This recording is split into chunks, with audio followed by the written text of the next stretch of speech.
世界が君の小さな肩に We're living a great life that we're just absolutely blessed to live it. Starting with that pen and that blank piece of paper, that is my journey. That's my heart of darkness. That's what I'm really here to do. This is the zeitgeist moment. This is a phenomenon. I'm not going to get another phenomenon the next movie out. I should throw them for a loop.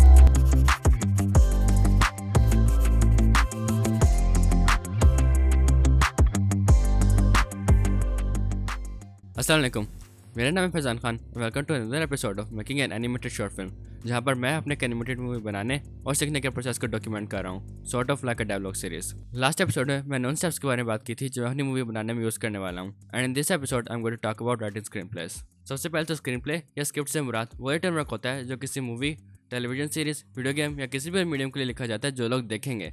मैंने इस video के लिए भी तो script ही लिखी है। एक और बात, स्क्रिप्ट राइटिंग यूनिवर्सल है। चाहे आप किसी भी तरह का कंटेंट, मूवी या सीरीज बना रहे हो, आपको शुरुआत तो स्टोरी लिखने से ही करनी पड़ेगी। तब सवाल उठता है, how will you right a story? ये वो सवाल है जो मैंने खुद से तकरीबन 4 मंथ पहले पूछा था और उस वक्त मेरे पास का कोई जवाब नहीं था। So I decided to read about writing screenplays, और इसके लिए मैंने 2 बुक्स पढ़ी थी। पहली बुक का नाम आपने शायद सुना हो, वो है सेव द कैट और ब्लैक स्नाइडर। ब्लैक स्नाइडर का फेमस राइटर थे जो अपनी स्टॉप और मार्वल शूट, ब्लैंक चेक और किड्स इनकॉर्पोरेटेड जैसी मूवी की वजह से जाने जाते थे। मैं जाने जाते थे इसलिए कह रहा हूँ क्योंकि उनकी 2009 में डेथ हो गई थी। तो सबसे पहले इस बुक के टाइटल पर आते हैं, वाई सेव द कैट।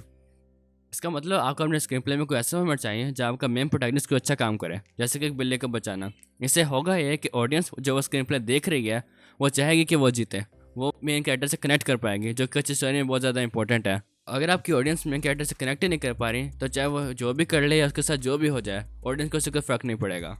इसके बाद उन्होंने बात की है कि ये किस बारे में है, यानी अपना स्क्रीन प्ले लिखने से पहले आपने उसका एक क्लियर टाइटल और लोगो लाइन सोचनी है, और फिर ये टाइटल और लोगो लाइन दूसरों को सुनानी है, so you can get feedback कि क्या लोग इस कॉन्सेप्ट में इंटरेस्टेड भी हैं। अब देखो, दुनिया की हर कहानी सुनाई जा चुकी है, अब फर्क इस बात से पड़ता है कि आप उस कहानी को पेश कैसे करेंगे। As he has said, give me the same thing all in different.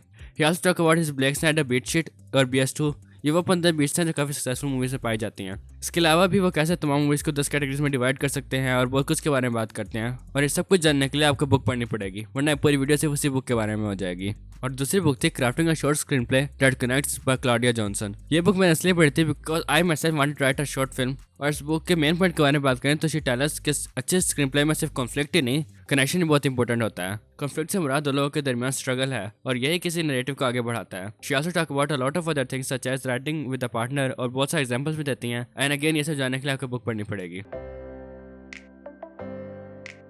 अब आपको अपनी स्टोरी का स्ट्रक्चर लेआउट करना है, और उसके लिए आप 5 W यूज़ कर सकते हैं। They will be very helpful to you. The first W, वो इज़ इन द स्टोरी। आपकी स्टोरी में कौन है, उनकी क्या पर्सनैलिटी है। इस टाइप में आप अपने कैरेक्टर को डेप्थ देंगे, वो क्या सोचते हैं, उनकी क्या वैल्यू है, वो क्या करते हैं, वो जो कर रहे हैं क्यों कर रहे हैं। चाहे ये सब आपकी स्टोरी में मेंशन ना भी हो, but still it will add depth to your characters. इस तरह आपका कैरेक्टर आपकी ज़बान छोड़कर अपनी खुद की ज़बान बोलने लगेंगे, उनकी पर्सनैलिटी पैदा हो जाएगी। ये मिस्टेक बहुत से न्यू राइटर्स करते हैं कि उनके कैरेक्टर्स बहुत ब्लैंड और होलो होते हैं, और उन सबके थिंकिंग और बोलने का अंदाज एक ही जैसा होता है। ये चेक करने के लिए कि आपके स्क्रिप्ट में ये प्रॉब्लम है या नहीं, आप एक काम कर सकते हैं, अपनी कहानी लें और जहाँ जहाँ डायलॉग्स हैं वहाँ जो वो बोल रहा है उसके नेम पर हाथ रख दें। और अब क्या आप बिना उस कैरेक्टर का नेम पढ़े बता सकते हैं कि वो स्पेसिफिक डायलॉग कौन सा कैरेक्टर बोल रहा है? इफ़ यस देन आप कैरेक्टर्स में उनकी अपनी पर्सनैलिटी है, ना कि आपकी। और अगर ऐसा नहीं है तो आप कैरेक्टर्स बहुत होलो हैं। इस प्रॉब्लम को सॉल्व करने के लिए आप ले मेन्यू, एली मेन्यू या जो भी है इस मेन्यू का यूज़ कर सकते हैं। ये एक टूल की तरह है। इसको यूज़ करने के लिए आपको अपने कैरेक्टर्स के बारे में कुछ बातें पता होना ज़रूरी हैं, जो कि हैं what they love, what they hate, what they fear, what they believe, what they value, what they want, what they know about people who made a difference in their life, discoveries that made a difference in their life, और decisions that made a difference in their life। ये सब करने के बाद आपकी problem solve हो जाएगी। The second W, what is in the story। इस टाइम में आपकी स्टोरी में क्या होता है, और बेसिकली अपने प्लॉट को 100 और लेस वर्ड में एक्सप्लेन करना है। ये एक लॉग लाइन की तरह गया। The third W, when does the story take place। क्या आपकी कहानी किस वक्त में वाक़या हो रही है, इसको 50 और लेस वर्ड्स में बताना है। The fourth W, where does the story take place। ये सिंपल है, जिस जगह कहानी चल रही है आपको ये बताना है। The fifth W, Why does they find themselves in this situation। इसमें आप बताएंगे कि आपके कैरेक्टर्स ऐसा क्या करते हैं जब अपने आपको इस मुश्किल सिचुएशन या जो भी सिचुएशन आपको स्क्रीन प्ले में उसको खुद को पाते हैं। ऐसा क्या होता है, चीज़ें चेंज हो जाती हैं। सबको 50 और लेस वर्ड में एक्सप्लेन करना है।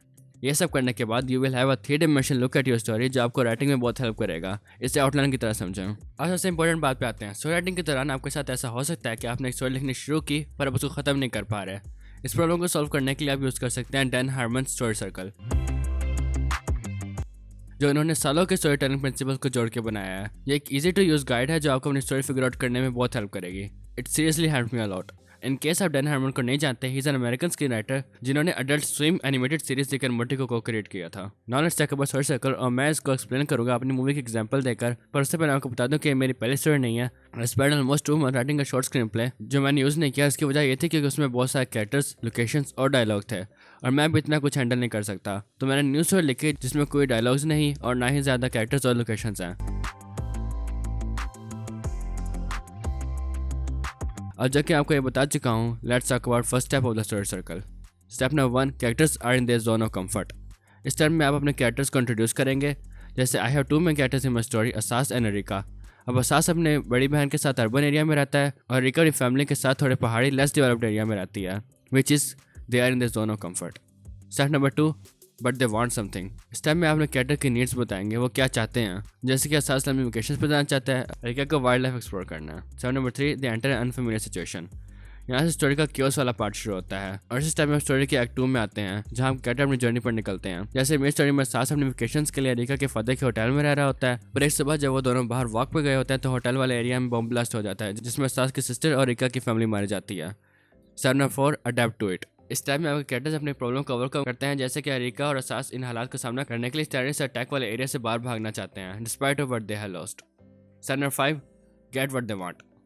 आखिरकार अरिका और असास वहाँ से बचकर भागने में कामयाब हो जाते हैं। वो स्टोरी यहाँ खत्म नहीं होती और शुरू होता है नेक्स्ट पार्ट। स्टेप नंबर 6, पे अ हैवी प्राइस। इस टाइम में आपके कैरेक्टर जो वो चाहते हैं वो पाने की कीमत अदा करते हैं। जैसे अरिका और असास यहाँ से भागते तो हैं पर पकड़े जाने की वजह से मारे जाते हैं। अब इस आगे की story in my script is a dream sequence कि अगर वो अपनी आज़ादी हासिल करने में कामयाब होते तो क्या होता। Step number 7, they return to their family situation. अब कैरेक्टर्स क्योस वाले पार्ट से ऊपर आ चुके हैं और अपनी सारी मुश्किलों को खत्म करके पुरानी सिचुएशन में वापस आ चुके हैं। इसी तरह स्टोरी फुल सर्कल में आती है। Step number 8, having changed. जबकि आप कैरेक्टर्स ने अपनी इस जर्नी के दौरान बहुत कुछ सीखा, देखा और किया है तो उनकी पर्सनैलिटी चेंज या इंप्रूव होगी। और अगर आपकी स्टोरी में ऐसा नहीं होता तो देयर इज अ प्रॉब्लम, क्योंकि बिना ग्रोथ के पूरी कहानी का कोई पॉइंट नहीं बनता। जैसे कि असास और अरिका अपनी सिचुएशन से बाहर तो निकल आते हैं पर इस दौरान अपनी जान से हाथ धो बैठते हैं और इस बात का उनको पता भी होता है कि वो ये करने में कामयाब नहीं हो पाएंगे, पर ड्रीम से कैसे उनकी ग्रोथ देखते हैं यहाँ से निकलने के बाद। लिखने के वो तरीके जो मैंने यूज़ किए, बट कीप इन माइंड कि हर किसी का लिखने का तरीका अलग हो सकता है और स्टोरी राइटिंग कोई रूल्स नहीं होता है। ये सब जो मैंने आपको बताया सिर्फ टूल्स हैं जो आपके लिखने में मदद कर सकते हैं। और एक और बात, क्योंकि मैं एक शॉर्ट फिल्म बना रहा हूँ तो इसमें कैरेक्टर्स के बारे में इतनी ज़्यादा इन्फॉर्मेशन नहीं दे सकते। कैरेक्टर्स का नेम, लोकेशन, वो यहाँ क्यों है, उनकी फैमिली वगैरह, इस सब में से कुछ ही फाइनल मूवी में नहीं होगा। पर मैंने सब लिखा है क्योंकि इससे आपको एज राइटर बहुत ज़्यादा आसानी होती है और आपने कैरेक्टर से कनेक्ट कर पाते हैं। जैसे मैं जस्ट फॉर फन अपने कैरेक्टर्स की फेवरेट म्यूजिक की प्लेलिस्ट बनाई है और आप भी अपने कैरेक्टर्स की पसंद और नापसंद की लिस्ट बना सकते हैं, जस्ट लाइक अ एल मेन्यू। और मैंने डिस्क्रिप्शन में और भी काफी सारे वीडियोस और बुक्स ऑन द टॉपिक उसकी राइटिंग का लिंक दिया है that you can check out. तो अब बात करते हैं स्क्रिप्ट को किस सॉफ्टवेयर में लिखना है और उसे कैसे फॉर्मेट करना है। वैसे तो आप किसी भी राइटिंग सॉफ्टवेयर में लिख सकते हैं, पर मैं स्टूडियो बॉन्ड यूज़ कर रहा हूँ जस्ट बिकॉज ये इजी टू यूज़ है, फ्री है और इसमें स्क्रिप्ट राइटिंग के बहुत अच्छे फीचर्स हैं। पहले तो ये कि स्क्रिप्ट को फॉर्मेट करना ही क्यों है। जैसे कि मैंने आपको बताया, स्क्रिप्ट वो मटेरियल है जो किसी प्रोडक्शन में यूज़ होता है, इसलिए इसको ऑर्गेनाइज किया जाता है ताकि कोई भी इसको इजीली अंडरस्टैंड कर सके। ये सिर्फ स्टाइल नहीं है। सबसे पहले आप लिखेंगे स्क्रीन हेडिंग या स्लग लाइन, जिससे सीन की जगह और टाइम आता है ताकि कोई भी देख के बता सके कोई सीन कहाँ हो रहा है। स्लग लाइन के पहले पार्ट में आता है कि आपकी लोकेशन इंटीरियर है या एक्सटीरियर है, और ये शो करने के लिए INT या EXT लिखते हैं या कभी कभी दोनों। उसके बाद जगह का नाम और टाइम। इसके बाद आप एक्शन को एक्सप्लेन करेंगे कि किसी सीन में क्या हो रहा है। और याद रखें कि आपने स्क्रिप्ट को विजुअल और प्रेजेंट टेंस में लिखना है। और as a rule of thumb, आप किसी कैरेक्टर को पहली बार इंट्रोड्यूस करेंगे तो उसका नेम कैपिटल में होगा। इसके बाद है डायलॉग्स। ये काफ़ी सिंपल है, ऊपर कैरेक्टर का नेम लिखें और नीचे डायलॉग। डायलॉग के साथ एक्सटेंशन भी लगा सकते हैं कि वो डायलॉग वॉइस ओवर में बोला जा रहा है, किसी डिवाइस में बोला जा रहा है या ऑफ स्क्रीन बोला जा रहा है। और कोई डायलॉग कैसे बोला जाएगा इसके लिए पैरेंथेटिकल यूज़ कर सकते हैं, जैसे गुस्से से, शर्माते हुए वगैरह वगैरह। ट्रांजेक्शंस, किसी भी 2 सीन के दौरान आप अपनी ट्रांजेक्शन लिख सकते हैं, जैसे कि cut to, smash to, resolve to, intercut, match out etcetera. मैंने इससे बहुत ब्रीफली बताया because it is not a tutorial channel, पर आपको और जानना है तो you can check the description, there are many useful videos in there. तो इस वीडियो के लिए इतना ही, I will see you next time.